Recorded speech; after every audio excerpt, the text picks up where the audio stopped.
The Lakers are no longer LeBron's kingdom. Luka Doncic has taken the crown.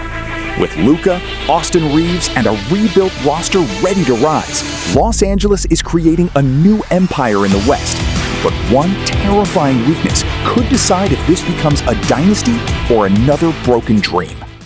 Let's move to the NBA. As Luka Doncic attempts to fill the leadership void that LeBron left in LA. Luka's first big move, a 4-day team minicamp in his native Slovenia, slated for August, all on Luka's dime. The Lakers added a bevy of new players this offseason. Tone, does this minicamp make you more bullish on their upcoming season? My short answer is no, because they don't have LeBron James anymore. Perhaps you read about that he's not there anymore. And I don't think anybody collectively that they have brought in can actually balance that out. I don't. What I think the subtext here is the Lakers are saying LeBron is now gone. This is Luka's team. All right, so we're going to have this Luka's European summer adventure. We're all going to go to Slovenia. We're going to play a little bit of golf. We're going to do a little bit of tourism. We're going to eat some good food. Luka's going to spring for all the money here. We're going to have a fabulous bonding experience. And it's Luka. It's not LeBron. We're going to have a new day and a new team. Who wants some Slovenian sausages? Now, to answer the question directly, I mean, maybe the players will be happier this year. Maybe they will be closer this year. LeBron won't be there to berate them if he ever berated them. It's Luka's deal right now, but to the answer to it, does it make me more bullish on him? No, it does not. Yeah, no, Tony, it doesn't. Because when they tip it off at 7:30 or whatever night in October they tip it off, who's going to play defense on that team? It ain't going to be Luka, and it ain't going to be Austin Reaves, and that's where we start with the Lakers. Now, yeah, the big boy they just got from Utah, he's a nice defensive player. He can rebound, but the Lakers are not a threat to me, not a threat to OKC, not a threat to San Antonio. No. And that's where you start with the Western Conference, even though Minnesota to me is worse, even though Houston is not as good, even though teams in the West other than San Antonio and OKC have taken a dive. I agree with everything you said, so I'm going to go to a quick story about Luka and the Lakers. So Luka's playing for Dallas early in his career, very early. And at one point, somebody sitting behind Luka on the front row, a trillionaire's row in then Staples Center, starts to speak Slovenian to Luka, talk a little trash. Luka's irritated. He turns around, and talking trash to him in Slovenian is Kobe Bean Bryant. How great is that, right? That's Kobe, great. who spoke like 5 languages anyway, had decided before the game, let me do a little something to Luka. One of the trillion reasons that the league and the world and we all miss Kobe Bean Bryant. But, Luka needs to do this, Tony. I think it's a smart thing. Build the bonding out. Even if you can't defend, you can be close. Bonding. I think it's too early to tell, but this is, I think, within the realm of possibility and might be the most logical conclusion here. I think in the regular season, they've shown, like we talked about it on the pod we did yesterday, like 30-11 in the regular season in the 41 games that Austin and Luka played together.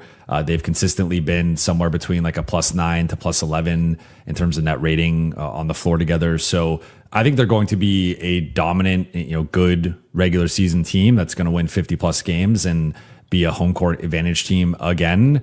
The question is the playoffs, and how does it fit in the playoffs? How does it look in the playoffs? How does Austin perform in the playoffs? How does his shooting fare in the playoffs? I think that continues to be the most important thing with Austin is people will focus on, we were talking about yesterday, like the physicality and the strength, and that's a big part of it as well. The defense, another big part of it as well.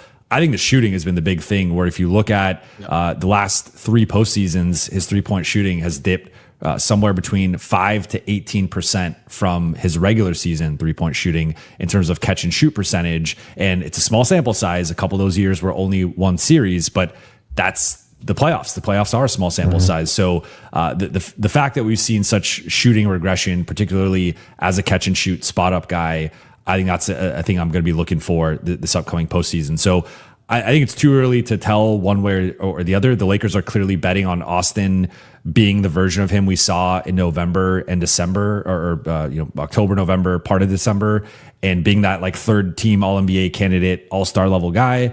If he could do that, then I think this can work, and we'll see how it develops. If he can't, and he's more so a notch or two below that, then I think the Lakers do potentially have to trade him as soon as next summer. But I think it's a premature conversation. I think we're projecting here, and we won't really know, in my opinion, until next postseason. Stu, I'm in a similar spot as you. That's one of my worries. The one place I think I diverge is rather than if they were to move him, I think it would be for other players rather than restocking on picks. But guys, this is one of the reasons why I think it's important to fill that starting wing spot is, if nothing else, at the end of this year, I want an answer to, are we on the right track or not to a championship? Like, I don't expect this team to win a title, but I expect them to be close enough to where it's like, yeah, if we add a guy for an MLE and another year of this, we can be right there. That's actually a pretty high bar. What ultimately is Luka and Austin together? There are people that will steadfastly say it can never, ever, ever work. It's awful. Defensively, it's horrible. I think some of that is overstated, but I also think it's a question mark still about whether or not it will work. And that's what we're going to find out this season.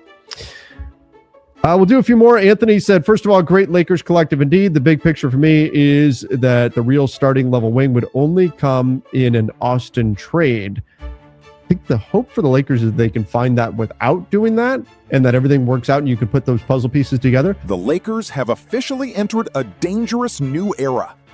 For the first time in years, Los Angeles is no longer built around LeBron James. The voice is gone. The championship security is gone. The player who carried the weight of the entire franchise is no longer standing in the locker room.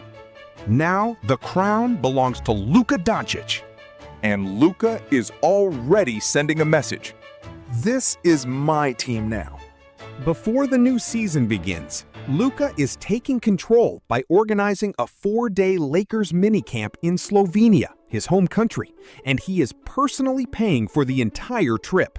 This is not just a team event. This is a leadership statement. Luka wants his teammates to experience his world, his culture, his mentality.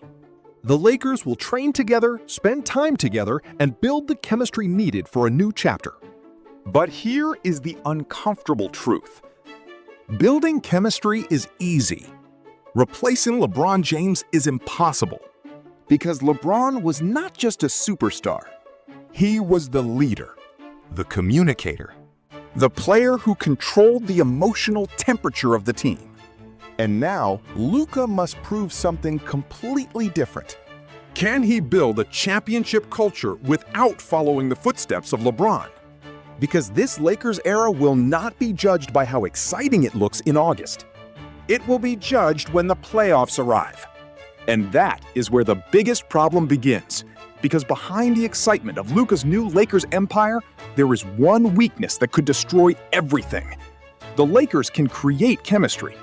They can build trust. They can become closer than ever. But the NBA does not reward friendships. It rewards execution. And the biggest question surrounding this team is brutally simple. Who is going to defend? Because when the playoffs come, teams will attack the same weakness again and again. Luka Doncic is an offensive genius. Austin Reaves is one of the most valuable young players in the league. But neither player is known as an elite defensive stopper. The Lakers did improve their size and added defensive help in the front court. But compared to the top of the Western Conference, questions remain. Oklahoma City is built to compete now. San Antonio is rising fast. The West is becoming a battlefield where one weakness can eliminate a championship dream. The nightmare scenario for Los Angeles is clear. The Los Angeles nightmare scenario is clear. A team talented enough to win 50 games, but not complete enough to survive the playoffs. And that is the difference between a good team and a championship team. But if there is one reason Lakers fans still believe, it is the connection between Luka Doncic and Austin Reeves. Despite all the concerns, there is something the Lakers can build around. Luka Doncic and Austin Reeves have already proven they can play together. In the 41 games they shared the court last season, Los Angeles went 30 wins and only 11 losses. That is a winning formula. When Luka and Reeves played together, the Lakers produced an impressive +9 to +11 net rating. Those numbers suggest something important. This duo can dominate the regular season. They can create offense. They can control games. They can put the Lakers near the top of the standings. But the playoffs create a completely different challenge, because every weakness becomes a target. And Austin Reaves is entering the biggest pressure moment of his career. Critics question his defense. They question his physicality. But the biggest concern might actually be his shooting. During his recent playoff appearances, Reeves' three-point efficiency dropped compared to the regular season. His catch-and-shoot numbers declined by roughly 5% to 18%, depending on the postseason sample. The sample size is not huge, but the playoffs are not about having hundreds of opportunities. Sometimes one cold series changes everything. And the Lakers need Reeves to become the player they saw early last season, the player who looked like a potential all-star. Because if Austin Reeves cannot reach that level, the Lakers may face the biggest decision of the Luka era. The Lakers are not rebuilding. They are not waiting years for the future. They are trying to win now. And that puts enormous pressure on Luka Doncic. This season is not just about wins and losses. It is an evaluation, a test. The Lakers need to discover one thing. Can Luka Doncic and Austin Reeves truly become the foundation of a championship team? If yes, Los Angeles has the beginning of a new era, a new identity, a new superstar-led empire. But if the defense collapses, if the playoff problems return, if the Luka-Reeves combination cannot survive against elite teams, then the Lakers will have difficult decisions ahead. Austin Reeves could become a major trade asset, not necessarily for draft picks, but for another proven star who can immediately help Luka compete for championships. Because the Lakers do not have time to waste. The crown has moved from LeBron to Luka. The future is now in Doncic's hands. But the biggest question remains, but what about the future of the NBA? Can Luka turn the Lakers into a championship empire? Or will Los Angeles discover that changing kings was never the hardest part? Yo, mic check 1 to 2, -1, -2. Game over for this video, folks. Smash that like button, drop a comment, and subscribe to stay in the huddle for more. This is NFL Madness, bringing the heat and signing out.